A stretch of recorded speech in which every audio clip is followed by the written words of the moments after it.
Welcome to Scandal Water, where the tea is hot and the conversation lively. Your hosts, Candy And Ashley, will discuss a peculiar story somehow related to the entertainment industry. This podcast might not change the world, but it just might satisfy your thirst for an intriguing tale. Oh, it's that time of day. Tune in and hear what the ladies say. It's time to bend your ear when the silver screen appears. Stories about the stage and screen and everything in between. So come on and join the fun. The curtain opens in 3, 2, 1. Hello, Ashley. hello. We are back to talk about more love. Love is in the air. That's right. Love will keep us together. That's right, although it did not keep Captain and Tennille together. Well, that is true. Sad for them. Well, on that happy note. Let's talk about somebody that it did work for. There we go. Nice save. You're welcome. Okay, well, we are talking about a really cute couple today, and this is a little different because one of the spouses happens to be a really big star in the music industry. So we have two well-known people, one a famous actress, one a famous country music singer. We are talking about Kimberly Williams and Brad Paisley. Yes. Yes. So tell me, Ashley, what's your background with both of them? Well, with both of them. Okay, so with Kimberly, I would say my biggest thing I know her from, which I know was a long time ago, but it was Father of the Bride. I loved that movie. I did cried too. with that movie. She was so precious, and the whole. I know it's a remake, but it was just, I loved it. I did too. I loved the whole film. She was wonderful in her was role. just I wonderful. remember being taken with her, thinking she is so cute and so perfect for this part. You couldn't help but want the best for her, just like her dad did, just like her Yes. mom did. Yes. Yeah. And then with Brad, although I don't listen to a lot of country music, I know he's a country music star. My cousin Lauren loves him though, so Okay. she'll be happy about this. Awesome.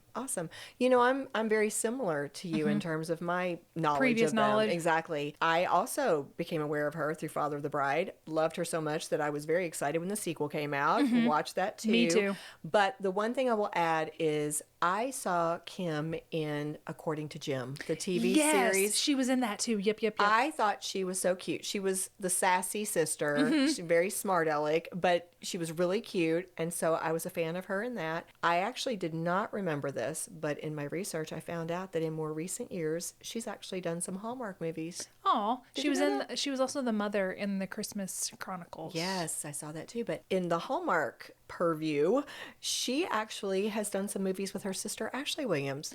Oh, Sister swap movies in particular is the isn't one that that comes to some mind. kind of weird thing that they did where they is it the one where they filmed the exact same movie? Have you heard about this? this? I don't know what you're talking about.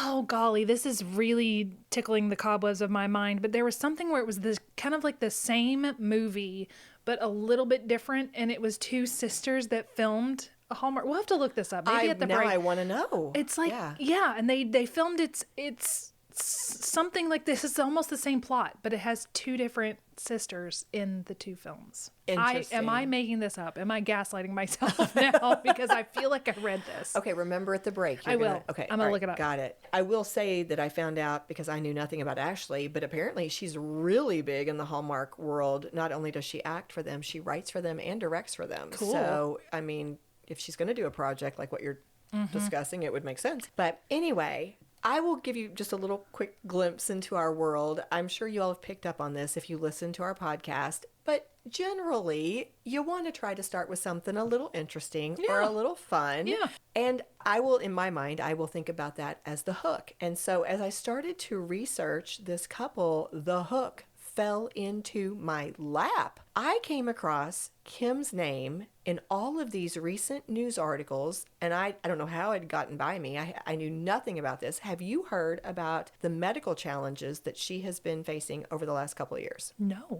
It's big, and What? it is everywhere. I saw it on the cover of a People magazine just a few weeks ago. Here she is, this beautiful picture of her. So here's the thing. She has had this huge struggle going on, specifically affecting her voice. Oh no. Yes, 2 years. 2 years. I'm going to tell you all about it because this is fascinating. But here's the thing. She admits she was very reluctant to talk about it while it was happening to her. In fact, she said she really has a lot of respect and admiration for people who can talk about the storm while they are still in the storm. But what happened with her is she had surgery that was successful that fixed the problem for her. Once she's got out of the through woods. that, she was like, I need to tell people my story. Other people can benefit from hearing this. I need to put this out there. And she has been so open, so vulnerable in sharing exactly what happened to her. And so I'm going to tell you in just a second. But first, let's hear from her herself. This is Kim in an interview with People magazine. I'm going to let you hear a short excerpt. I started having trouble with my voice actually a long time ago, probably about 5-6 years ago. I noticed that my voice was starting to get higher and that I felt like I had less control over it. I was less confident that it would be there when I needed it. And then 2 years ago, almost to the day, I was on stage for my Alzheimer's event, an event that I created to raise money for Alzheimer's, and it was a big dance party in Nashville, and I was the host and needed to run the show, and I was feeling increasingly anxious. It was 90s country was the theme, and I was decided to go as Cindy Crawford. My hair was like fabulous. I had the freckle, I had the outfit. I waltzed out there, the crowd was going wild, and it was my turn to speak. I put the mic up to my mouth, and nothing came out. Literally, like nothing, not even air. It was just like shut down. And it was terrifying. The whole place went quiet, and Ashley, my sister, turned to me and she said, "Did you just lose your voice?" And I said, "Yeah." And we kind of laughed it off at the time, like, oh, she was screaming backstage. But the truth is it didn't come back the next day. And the day after that, it was maybe a little bit better, but it just sounded really whispery and high and weak. So she goes on to explain that she tried all the strategies from a voice coach to hot tea to vocal rest to relaxation exercises, but her voice did not improve. She wasn't fully mute, but her voice was just really unpredictable. Most of the time she would produce soft, whispery sounds. Other times nothing would come out. And she used the word terrifying repeatedly to talk about how this felt to her, especially since, I mean, it would be terrifying to anybody, but in her profession. Yes. So ultimately, the Vanderbilt Voice Center diagnosed her as having a serious issue with something called muscle tension dysphonia.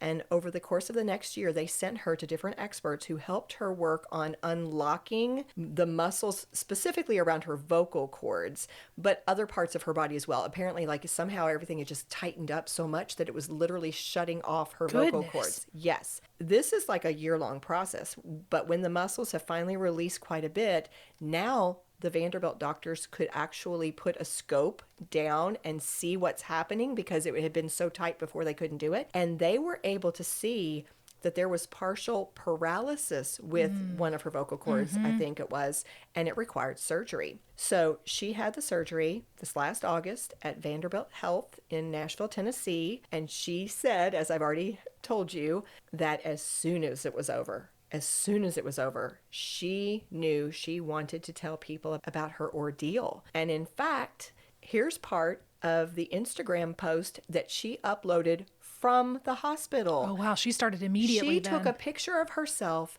You can, I mean, I won't put this in show notes because some people may not be up for it, but you can see the tube coming out of her cuts. You can see the incision. I mean, she's straight up from the hospital. Wow. And now this is kind of lengthy. I cut it down some for time, but here's part of her Instagram post. I haven't wanted to share about this much until now because it felt too vulnerable. I took for granted my ability to, quote, use my voice before. For my career, for a good cause, for a timely joke, for self-expression, for a loud dinner party. Instead, I've been the quietest in the room. I felt meek. New people I've met thought I was shy or reserved. I have felt trapped in my body. I've been through shame and self-loathing, all kinds of training, breathing techniques, embraces and healing and laughing and crying and explaining. I've met many amazing helpers along the way who've become amazing friends, and I am feeling so grateful. I was awake for the 3-hour laryngoplasty to plump up my paralyzed vocal cord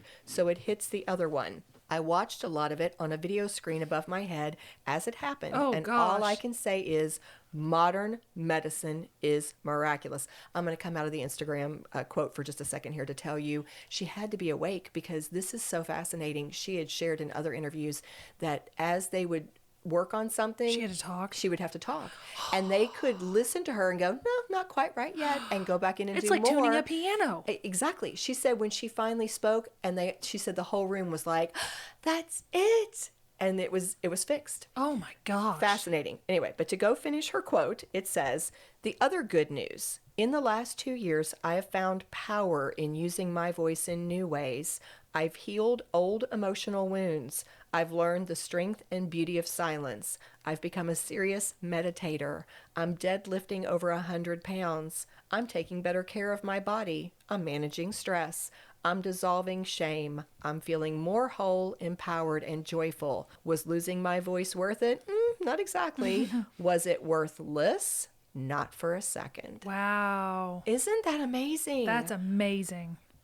So I wanted to start with that. I guarantee now, if you look, you're going to see her. Her story is everywhere. She is so open talking about it. And you know what else I love? She can talk about it with humor. She can laugh. She can smile. It is just, I think, beautiful. And since this episode is about them as a couple, I will share one other quick story from this interview because I think it does speak to Brad and the kind of relationship they have together. She shared that it was such an isolating experience, you know, that she kind of withdrew into herself and she couldn't express herself. And she said that Brad made her feel better by, first of all, he would make her laugh, his sense of humor. And she said one of the best things he did, she's got 2 teenage boys. You know, she said, how do you call them for school? How do you say, come on down, breakfast is ready. We've got to go. She said, he brought her a pink megaphone. And she said it was funny and it made her laugh. It was like all fancy. And she said, but it was also practical. Yes. She said it was an amazing gift and she used it and loved it. And funny. I thought, that's cute. That's cute. Well, we've spent all this time now talking about Kimberly. Let's talk about Brad for a few minutes. Here's the thing. I am like you. Country music was not my big genre. Modern country music. Like I know a little bit more about the old country music. Yeah, my dad played some of the old country music. I probably know more about that as well. But I've never really known a lot about modern country music. I knew, like you, that Brad Paisley was a huge star. Yep. I know he is beloved. I know I knew he had a reputation of being a nice guy. But that's really all I knew about him. So I had to research him a little bit more. And here are a few fun facts that I discovered. First of all, he's written a book. It is called Diary of a Player, How My Musical Heroes Made a Guitar Man Out of Me. He wrote it back in 2012. Nice. And part of the summary reads, it had a little subtitle, The Story of a Life with Strings Attached. Brad Paisley is one of country music's leading men, admired as a recording artist, a performer, a songwriter, and a guitar slinger. This was not always so. In Diary of a Player, Paisley, for the first time, fully retraces his entire musical and personal journey to date. And it all began with a loving grandfather who gave 8-year-old Brad Douglas Paisley a Sears Danelectro guitar, the Christmas gift that would alter Brad's life forever. Isn't that something? You do something for somebody when they're a little kid and it changes the course of their life. Absolutely. And I mean, that grandfather encouraged him so much. He is beloved to him. So another fun fact, he's one of, I think, the rare cases where his skill was recognized at a very young age. I mean, this was a boy who, as a teenager, was playing gigs that were pretty impressive. So he was kind of like a prodigy? I would say so. I would say so. For example, when he was only 14 years old, he played for a fundraiser for the re-election campaign of their West Virginia governor. Wow. And he did community gigs like that all the time. But here is a story that you are going to love as much as I do. All right, here you go. Brad's dad was a firefighter and his mom was very active in church. And so the two of them were determined that Brad was not just going to do community gigs and make money. He was also going to give back. So they asked him, one might say made him, regularly perform at places like nursing homes or hospitals. And when he was 11 years old, he was performing in the respite wing of the hospital one day when something really special happened. There was this one elderly lady who really only ever said one word, and that word was okay. It didn't matter what you asked. You could say, tell me your name. Okay. You know, we're going to go eat dinner. Okay. No matter what you said, it was okay. So they refer to her as nonverbal. She was considered to be nonverbal. So he's there one day to entertain, and one of the workers says to Brad, you know, her favorite song is You Are My Sunshine. Aww. So he goes over to her, and he's clearly like singing it to her. So he's playing and he's singing the song to this lady, and he suddenly realizes she is singing along. And he's only 11. So he said he didn't fully get it. It wasn't like it brought him to tears or made him emotional, but he looks over and his mother, who is in the doorway watching, is sobbing. He said he called her a puddle because she's getting it. She's getting it. And he said even though he didn't get emotional, he said it was almost like a spiritual moment for him. It was like a special moment where he said in this Tennessean article that he got it. Like he realized the power of music. Yes, 100%. He saw that he could use his talents and his abilities not just to entertain, but to help other people. It reminds me of the end of Coco. Have you seen that film, Coco? Yes. Yeah, it reminds me of that. Yeah, that's true. I wouldn't have thought of that. But so I love that. I do too. And that is something that has stayed with him, and he's followed through on that. In fact, we'll talk more about that in a second. But in the meantime, another fun fact is that he invited Taylor Swift to open for him during his 2007 tour when she was about 17 years old. So, see, he knew. And he is friends with Nate Bargatze. Oh, yeah. Okay.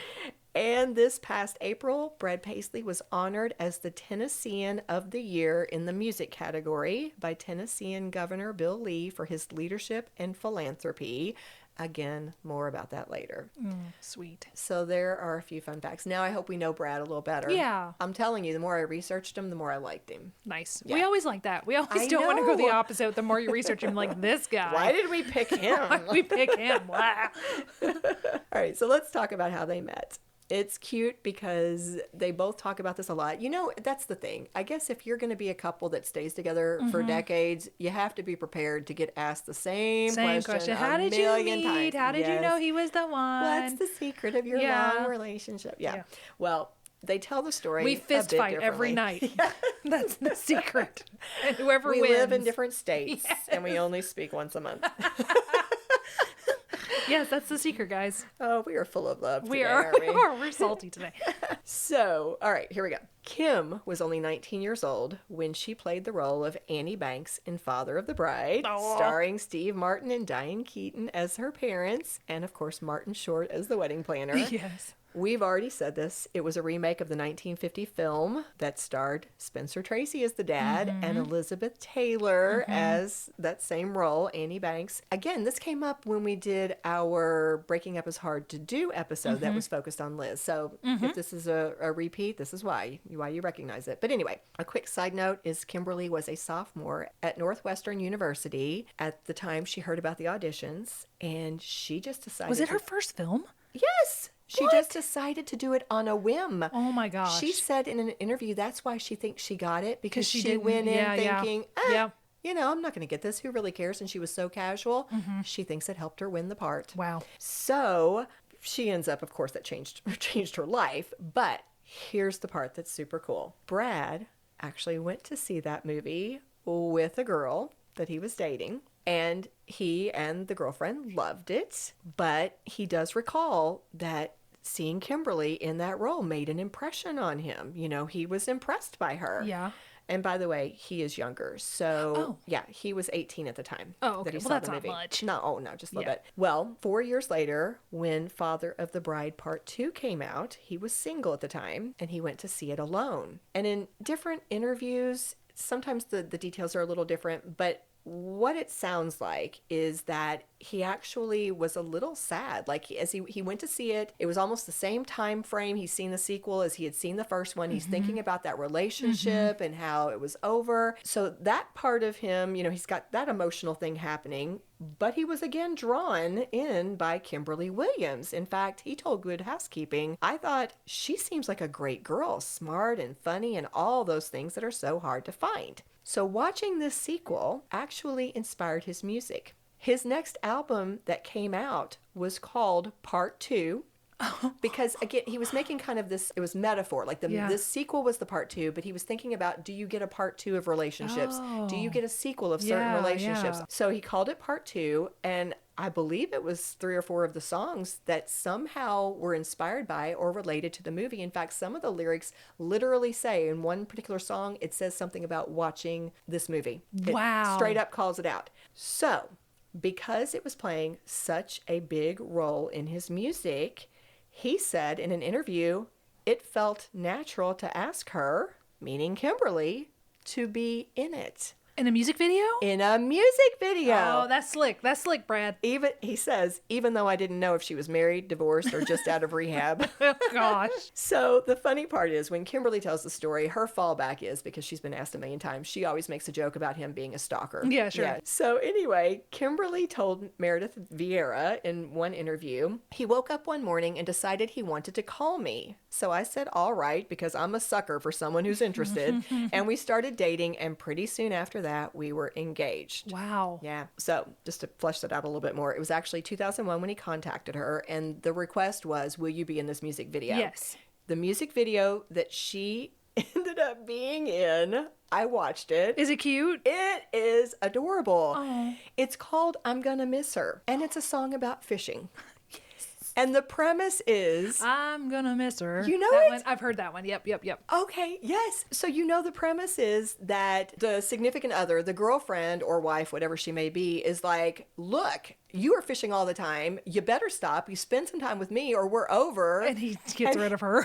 He chooses fishing. It's I'm going to miss her. So adorable. The music video came out in 2002. And he proposed that same year. Wow, that is fast, y'all. Of course, he's been in love for a while. Well, and of course, they did the video in 2001. So there was some time that passed. Yeah. But he picked a private spot to propose. He did get down on one knee. He told People magazine, quote, I surprised her, and we were completely alone out on the end of a pier in Venice in Los Angeles. Nobody could really see us, and that was a safety net. In case she took off running down the pier.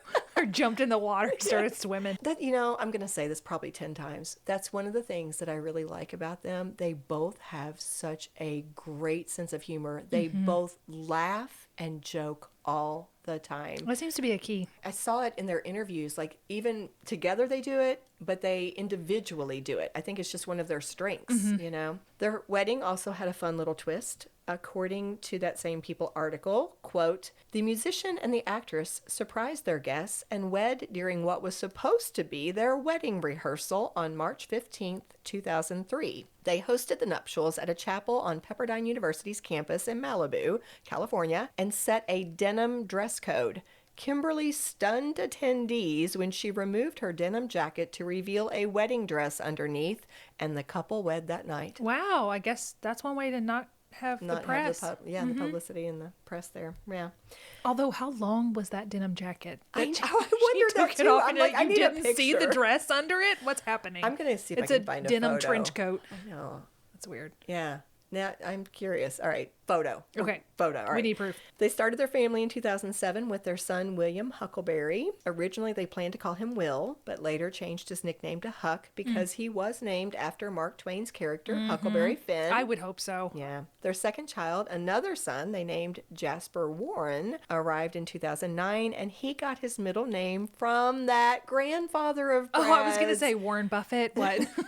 The one who gave him the That's guitar sweet. and encouraged him to pursue music. I love it. See, I love it. They renewed their vows in 2015 when they had been married 12 years. Kim jokingly called it a campy ceremony and shared that it actually occurred at a friend's house. And while the celebration of their marriage was a happy event, Kim was also going through some very difficult personal problems at this time, and actually for years leading into this. So we're going to take a break, And when we come back, we'll talk more about that. Okay. We love including listener voices in our episodes, and we're always looking for more. So tell us, where do you sip your scandal water? Do you catch up on the tea while folding your laundry, sitting at your work desk, working out at the gym? Let us know by sending in your shout out, telling us your first name, your hometown, and where you are or what you're doing when you're listening to Scandal Water. And you just might hear a voice you recognize starting one of our upcoming episodes. Email your audio clip to scandalwaterpodcast@gmail.com. The voice memo app on your phone will work just fine. Cheers!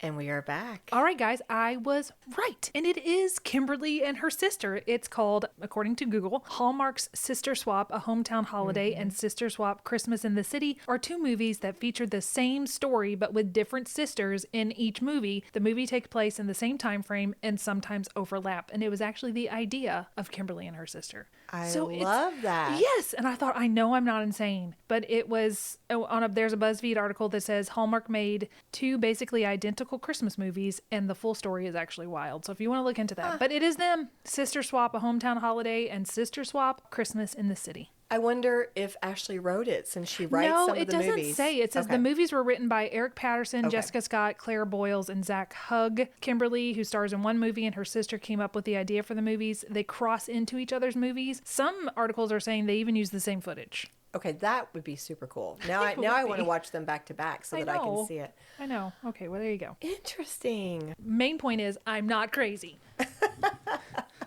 That's all that matters. That's all that matters. That's all the validation. Okay. Well, that's actually also a good segue, because the issue that Kimberly was struggling with was one that her entire family was struggling with because it revolved around their mom. Oh. Kim's mother, Linda Payne Williams, had actually been diagnosed in 2005 with a rare form of dementia called primary progressive aphasia. And as the name says, it's a disease that does progressively worsen as time passes. So Linda ultimately had to go to a long-term care facility, and she passed away in 2016. That makes sense why she does that Alzheimer's fundraiser then. Absolutely. Absolutely. Kim's family is a close one. And we see she's working with her sister a lot. I mean, they are a close family. So Linda's long battle with dementia took its toll on everyone, including Kim. And she told People magazine that her husband supported her throughout her mother's illness. About Brad, she said, "He's just seen me at my worst and handled it so well. He's just a team player and helps in the ways he can help." She actually went on to write a very personal book called Where the Lights Get In, Losing My Mother Only to Find Her Again. Came out in 2017, and that is the same year that Kimberly founded the Dance Party to End ALZ. And that is a fun annual event designed to raise funds for the Alzheimer's Association's research grant program. Again, this is a family. They support each other. Brad has been very involved. She started it, but he has been very supportive. He will attend. He has performed many times. And again, Kim's sister Ashley, she's right in there too. She's very involved. She's co-hosted several times. And in fact, I don't know if this has anything to do with Kim's problem with her voice or if it was just kind of the natural progression of things. But it said in a couple different sources that Kim has actually turned the hosting duties over to Ashley, who now does it with Nikki DeLoach, if I said that correctly. They are both from Hallmark. Okay. So, and they're longtime friends. But speaking of philanthropy, in 2020, in the early days of the pandemic, as a matter of fact, the Paisleys partnered with Belmont University to open something called The Store. Have you heard of this? No. It is very cool. People magazine describes it as, quote, a free referral-based grocery store in Nashville that works with a university to offer health and legal aid and music therapy to its customers. But when you go onto the website of the store itself, it gives you a lot more information. Check it out if you're interested. But from that website, here is a blurb telling about the experience that inspired Brad and Kim to open the store. Quote, the concept for the store was sparked by a family value, service.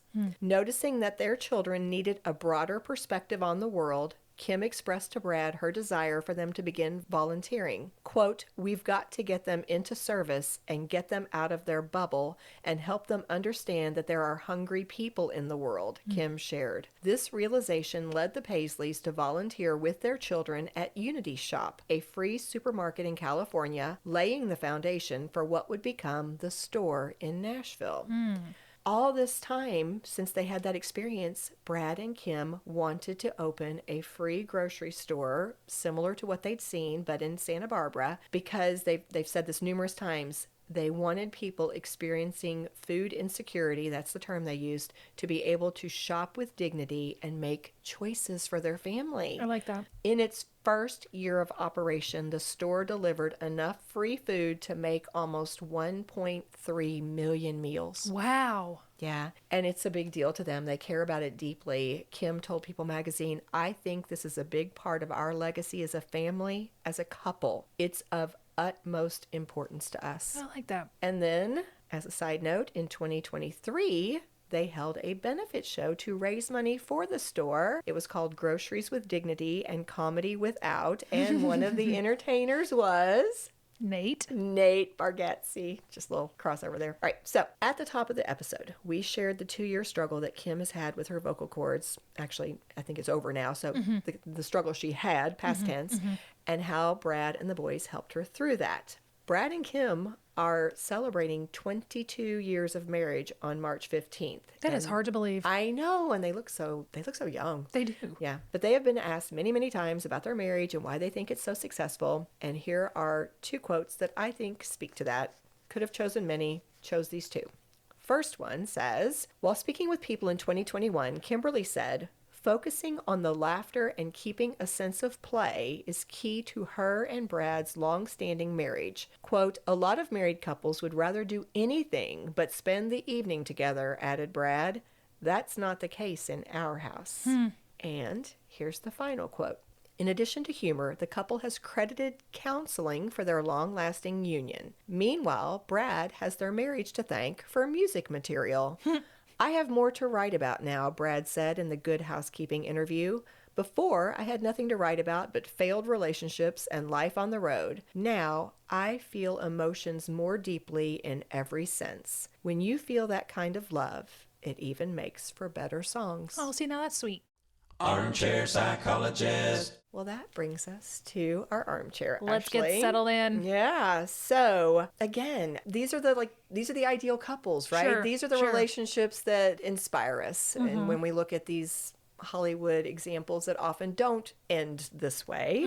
So what do you think? Consider what we've talked about through the course of this episode. What are some of the themes that emerged for you with this couple? What is it that has made them so successful, do you think? Well, they talked about humor several times, that they make each other laugh, which that seems to be a thorough line through all the couples we've talked about. They talk about service, which is very important to them, serving others, making sure their children understand that life is good for us, but that's not that way for everybody. And you need to see that and not take your own life for granted. So service, they support each other and not just in their careers. Like she said, Brad was really supportive to her through her health crisis and through the illness of her mother. So they are emotionally supportive, not just career supportive. And it sounds like for him, she has brought a richness to his life that he wouldn't have experienced otherwise.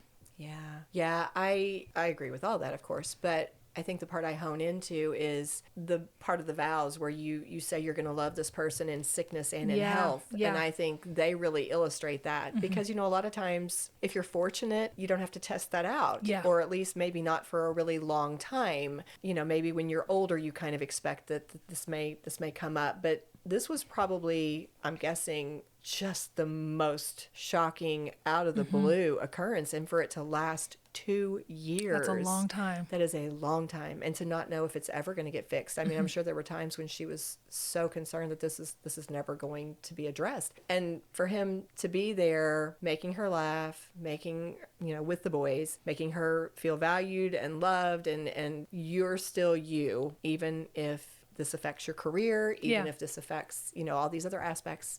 I think that stands out to me. And I just keep coming back to, I really love seeing a couple who seem down to earth, who really seem to prioritize family and some of their own values and some of their own beliefs over just, I mean, I know career is important, but they have their priorities straight, in my opinion. That's just an opinion. I agree. Well, I think that brings us to the end then. Of course, a big cheers to Brad and Kimberly Paisley. You guys, I didn't know much about you, Brad, but I'm a fan now, I think. Big fan, and I love it. Here's to another 30 or 40 years for you guys. Absolutely. Cheers. Cheers. If you love what we do, please rate and review our show or become a supporter through Buy Me a Coffee or Patreon. Whether a single gift or recurring monthly donation, your support is what allows us to keep the tea brewing. Subscribe on your favorite podcast app or the Scandal Water Podcast YouTube channel, and follow us on Facebook, Instagram, and TikTok. Show notes are available at our website, scandalwaterpodcast.com, where you can also access the merch store and more. This episode was executive produced by Candy Thomas, that's me, and Ashley Raymer Brown, that's me. It was researched and written by Candy Thomas and edited by Ashley Raymer Brown. A special thank you to Josh Martin, who wrote, composed, and performed the Scandal Water theme and other music.